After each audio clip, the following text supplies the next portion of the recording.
चलिए आज एक बहुत ही खास सफर पर चलते हैं, अपनी ही भीतरी दुनिया में। इस पूरी बातचीत में हम ये समझने की कोशिश करेंगे कि हमारे अंदर की उस आग को कैसे पहचाना जाए और कैसे उसे अपनी सबसे बड़ी ताकत में बदला जाए।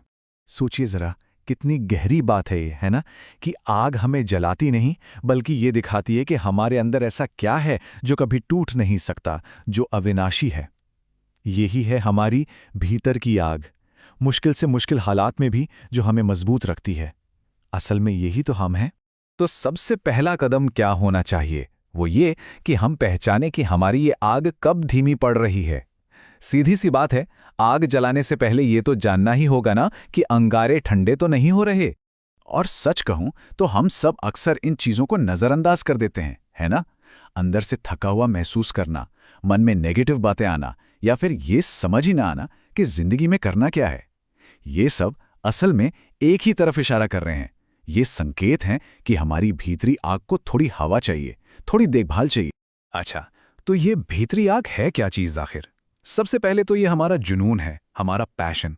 वही जोश, वही उत्साह जो हमें हर सुबह बिस्तर से उठने की वजह देता है। दूसरी बात, ये हमारी रेजिलियंस यानी हमारे लचीलेपन का सोर्स है। ये वो ताकत है जो हमें हर बार गिरने के बाद ठीक एक छोटे से पौधे की तरह फिर से सिर उठाने में मदद करती है। और आखिर में यही आग हमारी जिंदगी का कंपास है। ये हमें हमारे असली पर्पस, हमारे असली मकसद की तरफ ले जाती है, हमें सही रास्ता दिखाती है। ठीक है, तो अब जब हमने संकेतों को पहचान लिया है, तो चलिए आग जलाने की तैयारी शुरू करते हैं। और देखिए, इसके लिए सबसे पहले जगह को साफ करना पड़ता है। मतलब हमें उस इमोशनल मलबे को हटाना होगा जो हमारे ऊपर एक बोझ बना हुआ है। तो ये आध्यात्मिक डिटॉक्स क्या है, इसे समझिए। यह हमारी आत्मा के लिए एक तरह की स्प्रिंग क्लीनिंग है। ये एक कोशिश है, जानबूझकर की गई कोशिश, उन पुरानी सोच और उन भावनाओं को अलविदा कहने की जो हमें आगे बढ़ने से रोक रही हैं। और इस सफाई के लिए ना एक बहुत ही पुराना हवायन तरीका है, होओपोनोपोनो। इसका सीधा सा मतलब है चीजों को सही करना। और यकीन मानिए, ये बहुत बहुत ज्यादा शक्तिशाली है। तो सवाल ये है कि ये काम कैसे करता है? असल में होओपोनोपोनो मंत्र हमें अपनी भीतरी आग को संवारने का एक बहुत ही सरल लेकिन बहुत ही सुंदर रास्ता दिखाता है। ये सिर्फ 4 छोटे छोटे वाक्य हैं, लेकिन इनमें पूरी दुनिया बदलने की ताकत है। जब हम कहते हैं मुझे खेद है, तो हम जिम्मेदारी लेते हैं। जब हम कहते हैं कृपया मुझे क्षमा करें, तो हीलिंग यानी उपचार की प्रक्रिया शुरू होती है। धन्यवाद हमारे अंदर आभार का भाव जगाता है, और मैं तुमसे प्यार करता हूं हर तरह की नेगेटिविटी को प्यार में बदल देता है। इसे किसी भी शांत पल में खुद के लिए या किसी और के लिए बस मन ही मन दोहराया जा सकता है। और इसका असर क्या होता है? ये हमारे अंदर के अपराध बोध को धीरे धीरे पिघला देता है, सेल्फ लव को जगाता है और हमें दूसरों के साथ जोड़ता है। ये सीधे सीधे हमारी भीतरी लौ को पोषण देता है, उसे और भी ज्यादा रोशन बना देता है। तो जब हमारे अंदर की ये आग चमकने लगे, तो सवाल उठता है कि उस रोशनी को दुनिया तक कैसे पहुंचाया जाए। अब हम अपने अंदरूनी काम को बाहरी दुनिया में अपनी पहचान से जोड़ते हैं।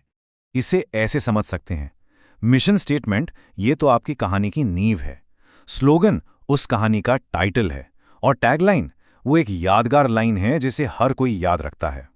अच्छा, कभी सोचा है कि किसी की आत्मा का रंग क्या हो सकता है? सुनने में अजीब लगे, पर सच तो ये है कि हमारी भीतरी ऊर्जा का भी अपना एक कलर पैलेट होता है। हो सकता है ये ज़मीनी हो, प्राकृतिक हो, जैसे किसी पुराने पेड़ की जड़ें जिसमें एक ठहराव हो, ज्ञान हो और स्थिरता का एहसास हो। जैसे कि ये डेजर्ट ड्यून्स पैलेट, जरा इन रंगों को महसूस कीजिए। ये पारंपरिक हैं, पवित्र हैं, और इनमें एक कलात्मकता है। ये शांति और गहराई का एहसास कराते हैं, है ना? या फिर हो सकता है कि किसी की आत्मा एकदम बोल्ड और चंचल हो, एक ऐसा पैलेट जो गहरे चटखट रंगों से भरा हो, जो बस खुशी बिखेरता हो। अब जरा मॉडर्न पॉप पैलेट पर नजर डालिए।